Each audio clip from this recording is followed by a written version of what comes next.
उफ पापा जी, आपने तो पूरा घर ही गंदा कर दिया। अभी अभी राधा ने पोछा मारा था और आपने चप्पलों के निशान छोड़ दिए। थोड़ी तो समझ होनी चाहिए आपको, आप बच्चे तो है नहीं। बहू रिया के मुंह से ये शब्द सुनकर अनिल जी हतप्रभ से खड़े रह गए। कैसे पुलिस की नौकरी में सिर्फ उनकी एक आवाज बड़े से बड़े मुजरिमों को हिलाकर रख देती थी, और आज उनकी बहू उन्हीं के घर में इतना सुना रही है। तभी पत्नी ने उन्हें सोफे पर बैठाते हुए कहा, कोई बात नहीं जी, बहू की बातों का क्या बुरा मानना, बस जुबान की तेज है, बाकी उसके मन में ऐसा कुछ नहीं है। अनिल जी ने पत्नी की आंखों में देखा, जैसे पूछ रहे हो सच में, और फीकी सी हंसी उनके होठों पर तैर गई, लेकिन आंखों के कोर थोड़े से नम हो गए। सोफे पर बैठे बैठे ही सोचने लगे, कितने जतन से इस घर को खड़ा किया था, एक एक तिनका अपने हिसाब से रखवाया था इस घरौंदे का, ताकि सेवा अवकाश के बाद पति पत्नी सुविधाओं के साथ आराम से रहेंगे। लेकिन आज सारी दुनिया उनके कमरे तक सिमट गई है। कमरे से बाहर निकलो तो कितना कुछ सुनना पड़ता था उन्हें। हॉल के अंदर फायर पिट बनवाया था कि ठंड के दिनों में वहां आग के सामने भुनी मूंगफलियां खाएंगे, लेकिन मजाल क्या कि बहू कभी सर्दी में आग जलाने दे। कहती थी पूरे घर में राख के कण फैलते हैं, फिर वो चिमनी वैसी ही रंगी पुती दिखती थी, एकदम उजली, क्योंकि बहू को वैसी ही पसंद थी। ये सब सोच रहे थे, तभी पत्नी हाथ में कॉफी का मग लिए वहां उनके पास आ बैठी। पति को बहुत अच्छे से जानती थी कि वो अभी गुस्से में थे, और उनके हाथ की कॉफी पीकर उनका गुस्सा शांत हो जाता था। पत्नी भी क्या करती, पति और बेटे सोमेश के मुंह में फंसी एक भारतीय नारी जो ठहरी। दोनों तरफ बैलेंस बनाते बनाते ही उनका जीवन कट रहा था, कभी बेटे की सुनती, कभी पति की। एक दिन सुबह शहर से लौटने के बाद पति पत्नी दोनों लॉन में बैठे थे। नौकर चाय रख के गया।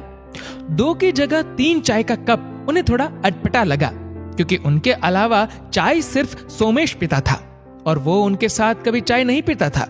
उसने उनके साथ बैठना तो कब का छोड़ दिया था, फिर आज।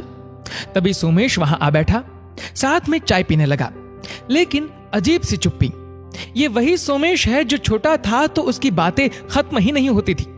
अनिल जी कितना भी थके हो सोमेश के साथ खेलते ही थे। उसकी बातें तब तक खत्म नहीं होती जब तक कि वो उन्हें कहते कहते थक के सो नहीं जाता। आज अजीब सी औपचारिकता ने अपनी जगह बना ली थी बेटे और पिता के बीच। तभी पत्नी ने उस खामोशी को तोड़ा। सोमेश, अगले महीने ही तो रिया के भाई के बेटे की शादी है ना? हाँ माँ, उसी बारे में बात करने आया हूँ। लड़के वाले इसी शहर के हैं और वो यहीं से शादी करना चाहते हैं। सो रिया का परिवार शादी के लिए ये घर चाहता है। वो हमारे घर से शादी करना चाहते हैं, इसलिए मैं चाहता हूँ कि जब तक भीड़ भाड़ रहेगी घर में तब तक आप दोनों दीदी के पास चले जाओ। आप दोनों को भी भीड़ भाड़ से असुविधा होगी और दीदी भी इसी शहर में है, तो आप लोगों को कोई तकलीफ भी नहीं होगी। आप दोनों का कमरा भी उनके काम आ जाएगा। ये सुनकर अनिल जी गुस्से से लाल हो गए, फिर भी अपनी आवाज को संयमित करके बोले, बहू के घर वालों को दूसरा घर दिला दो किराए पर। 10-15 दिनों के लिए हम क्यों शिफ्ट हो कहीं? पापा, आप भी ना गजब करते हो। रिया के घर वाले हैं, हमारे इतने बड़े घर के रहते उनके लिए दूसरा घर देखे।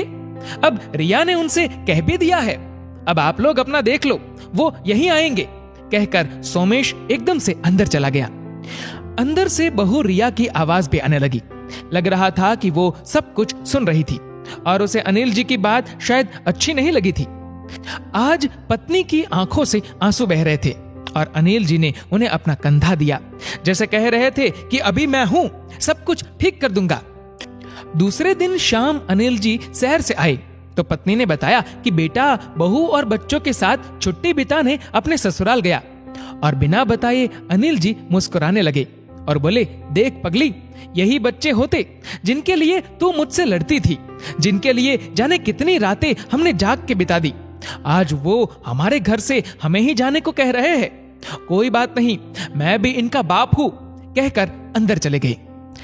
1 हफ्ते बाद सोमेश परिवार के साथ लौटा तो दरवाजे पर ताला लगा था। चौकीदार बैठा उन्हें देखते ही उनके पास पहुंचा।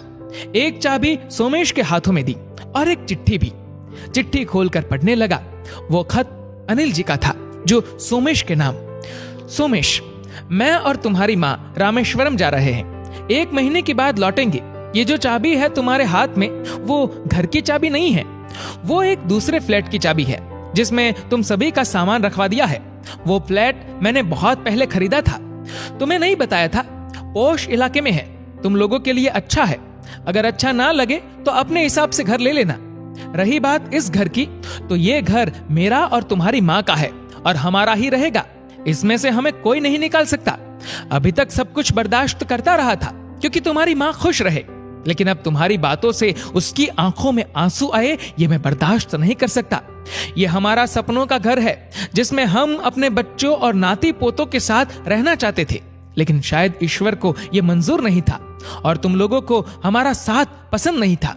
वो घर मेरे और माँ की तरफ से तुम लोगों के लिए आशीर्वाद स्वरूप है। इच्छा होगी तो रखना, वरना वापस कर देना। माता पिता होने के नाते हम अपना आत्मसम्मान नहीं खो सकते। हमारे बाद ये घर ट्रस्ट का होगा जो यहाँ वृद्धाश्रम बनाएंगे। इस घर पर तुम्हारा या तुम्हारी बहन का कोई अधिकार नहीं होगा। मैंने ये बात तुम्हारी बहन को भी बता दी है और वो मेरे इस फैसले से खुश है। उम्मीद है तुम भी होगे। दोस्तों, घर दीवारों से नहीं, परिवार तथा रिश्तों से होता है। पुत्र अथवा पुत्रवधू होने के नाते यदि आपको सब अधिकार मिले हैं तो माता पिता की सेवा, उन्हें सुखी, स्वस्थ तथा आनंदित रखने का कर्तव्य भी आपका ही है।